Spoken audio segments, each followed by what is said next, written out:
여러분 안녕히 주무셨습니까? 대구 MBC 뉴스투데이 시작하겠습니다.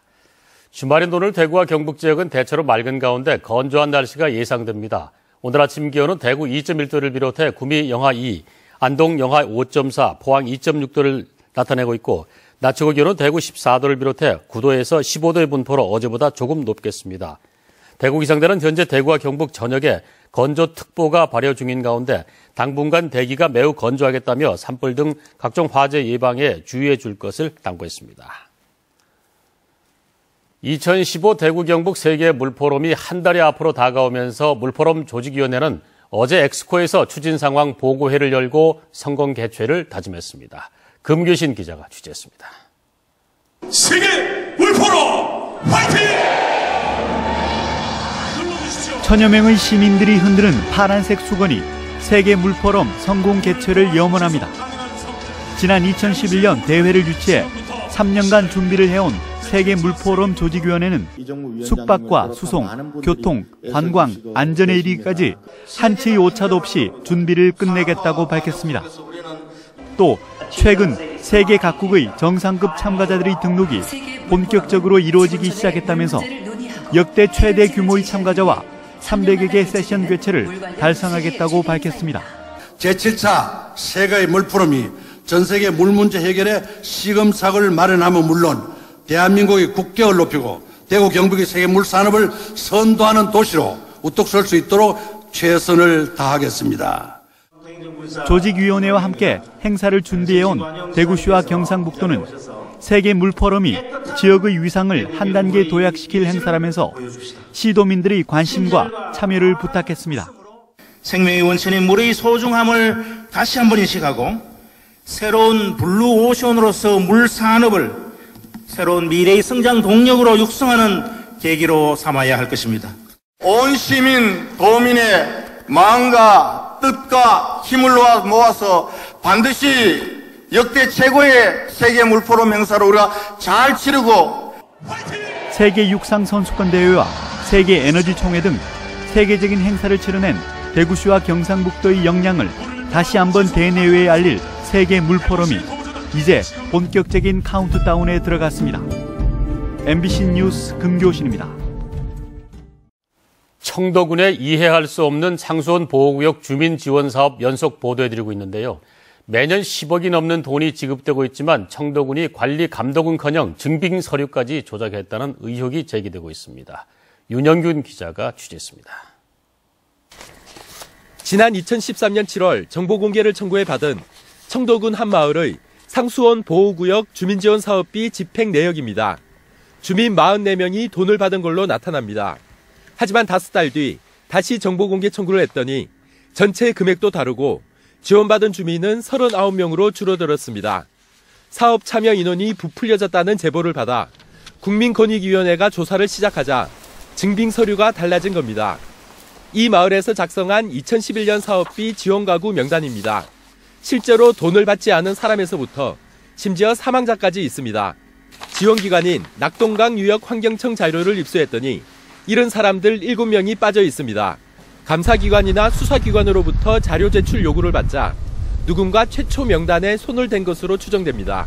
공개하면서 좀 오류가 생긴 것 같네요. 자료가 엑셀 파일이 만약에 여러 개라면 거기서 이제 확정된 건 이제 안이 있는데 이게 공개 청구 사항에서 이제 잘못 실수로 인해서 이제 뭐 안을 보내든 그런 식으로 해가지고 상황이 이렇지만 이 지원금을 집행하는 낙동강 수계관리기금 평가위원회는 청도군의 지난 2010년 우수, 2011년에는 매우 우수하다는 평가를 내렸습니다. 사업의 적정성이나 성과, 투명한 집행이 아니라 단순히 예산 집행률이 높다는 것이 이유였습니다. 적지 않은 돈이 지원되는데도 제대로 된 평가조차 이루어지지 않고 있는 겁니다. 투명성과 공개가 전제가 돼야 되는데 그러기 위해서는 위원단의 민간의 참여가 보장이 돼서 그것이 이제 밖으로 좀 드러나야 되는 것이죠. 그것이 이제 안 되다 보니까 낙동강 유역 환경청은 결국 문제가 된 마을의 지원금 지급을 잠정 중단하기로 결정했습니다. MBC 뉴스 윤용균입니다. 대구 세관은 어제 폐막한 대구국제섬유박람회에 참가해 한중 FTA 발효를 앞두고 어려움을 겪고 있는 지역 섬유업체의 애로사항을 현장에서 들었습니다. 박람회장에 설치된 세관 홍보용 부스에는 사흘 동안 700여 개 수출입 기업이 방문해 FTA와 관련된 상담을 했습니다.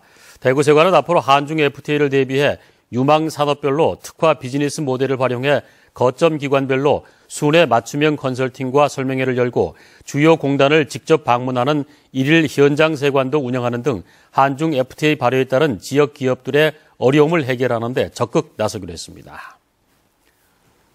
새누리당 경북도당이 4월 29일 재보궐선거에 고령군 기초의원 나선공구 후보를 경선으로 선출하기로 했습니다. 새누리당 경북도당은 최근 공천관리위원들을 소집해 회의를 열고 공천 신청자 6명 전원을 상대로 여론조사 경선을 해 후보자를 선출하기로 결정했습니다.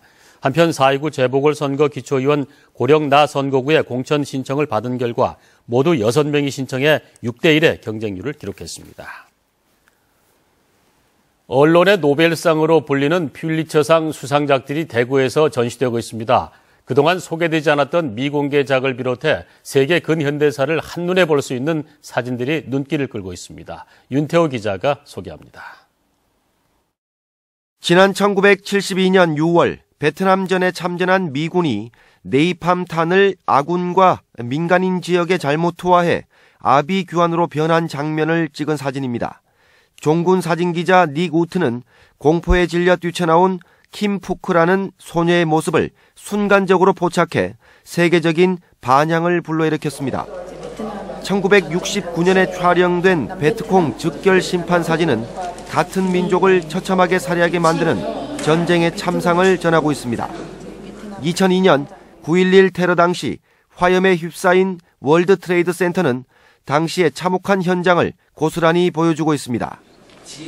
대구에서 열리고 있는 퓰리처상 사진전에는 퓰리처상이 제정된 1942년부터 지난해까지 72년 동안의 수상작 230여 점이 전시되고 있습니다.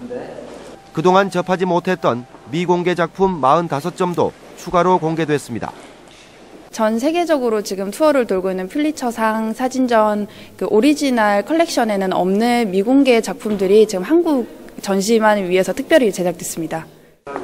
세계 근현대사를 한눈에 볼 수 있어서 많은 관람객들이 전시장을 찾고 있고 특히 부모와 어린 자녀가 함께 관람하는 등 교육의 장으로 인기를 끌고 있습니다. 그냥 사진에서 끝나는 것들이 아니고 여기 있는 사진들이 세상을 보여주는 거니까 아이한테 과거도 보여주는 거 그래서 뭔가 좀 배우는 게 있지 않을까 싶어서 왔어요. 좋네요. 한국에서 열리는 만큼 6.25 전쟁 코너를 따로 마련한 이번 전시회는 5월 16일까지 대구 문화예술회관에서 열립니다. MBC 뉴스 윤태호입니다. 대구 시립교향악단은 올해 연말까지 남아있는 7번의 정기연주회 티켓을 이달 24일 오전 10시부터 일괄적으로 판매합니다. 시립교향악단은 정기연주회가 계속 매진되면서 공연 당일 표를 구하지 못하는 관객들이 많아 정기 회원들이 불참해 표가 팔린 빈자리가 발생하는 폐단을 막기 위해 일괄 판매한다고 밝혔습니다. 또 공연 전날까지 취소나 환불이 가능하도록 해 표가 팔린 빈자리가 많이 줄어들 것으로 기대하고 있습니다. 국립경주박물관이 토요 인문학 강좌를 개설합니다. 인문학 강좌는 매달 둘째 주 토요일 저녁 5시 반부터 1시간 동안 세미나실에서 박물관 큐레이터들이 강사로 나와 우리 역사와 관련된 다양한 주제의 강의를 합니다. 강좌의 첫 시간은 오늘은 고분벽화로 본 고구려인의 삶과 죽음이란 주제로 진행됩니다. 영천시의 교육문화센터가 문을 열었습니다. 영천시 성내동에 문을 연 교육문화센터는 사업비 116억 원을 들여 지하 1층, 지상 3층 규모로 조성됐는데 공연장과 회의실, 프로그램 운영식을 갖춰 다양한 문화 활동을 즐길 수 있고 경북 세일지원본부와 여성 일자리 사관학교가 입주해 있습니다. 영천시는 앞으로 교육문화센터를 통해 시민 모두가 다양한 지식을 얻고 문화생활을 누릴 수 있는 많은 기회가 마련될 것이라고 설명했습니다. 7대6 최고봉 등정에 도전 중인 구미시 산악연맹은 어제 구미시청에서 장현무 등반대장을 비롯한 6명으로 구성된 에베레스트 원정대 출정식을 열고 오는 29일부터 5월 31일까지 에베레스트 산을 등반해 나섭니다. 구미시 산악연맹은 구미시와 함께 시승격 40주년이 되는 오는 2018년까지 세계 7개 대륙 최고봉을 등정하는 과제를 진행해오고 있습니다. 오늘 새벽 3시 반쯤 대구시 수성구 지산동 상가 건물 3층 45살 A씨의 술집에서 불이 나 100여 제곱미터를 태워 소방서 추산 2천만 원의 재산 피해를 냈습니다. 경찰과 소방당국은 술집 주인 A씨가 영업을 마친 뒤 얼마 되지 않아 불이 났다는 A씨의 진술을 토대로 정확한 화재 원인을 조사하고 있습니다. 소백산 국립공원 사무소는 산불 방지 기간을 맞아 주말인 오늘부터 다음 달 30일까지 국립공원 전 지역에서 불법행위 사전 예고 집중 단속을 실시한다고 밝혔습니다. 이번 집중 단속은 산불 방지를 위해 통제 탐방로 출입과 샛길 출입 행위, 공원 내 흡연 행위, 취사 행위 등 불법 행위를 근절하기 위해서입니다. 공원 사무소 측은 위법 행위로 적발되면 최소 10만 원에서 최대 30만 원의 과태료가 부과된다며 탐방객들의 각별한 주의를 당부했습니다. 수억 원대 금괴를 빼돌렸다가 기소된 전 대구 귀금속 가공조합 이사장에게 징역형이 선고됐습니다. 대구지방법원은 지난해 8월 대구 교동 일대에서 상인 10명이 세공을 맡긴 금괴와 현금 등 7억 원어치를 가지고 달아난 혐의로 기소된 전 대구 귀금속 가공조합 이사장 49살 도 모 씨에게 징역 2년을 선고했습니다. 재판부는 피해자 대부분이 20여 년간 도 씨와 거래해 의심 없이 금괴를 넘겼다며 계획적으로 단기간에 여러 명을 상대로 범행하는 등 죄질이 좋지 않다며 양형 이유를 밝혔습니다.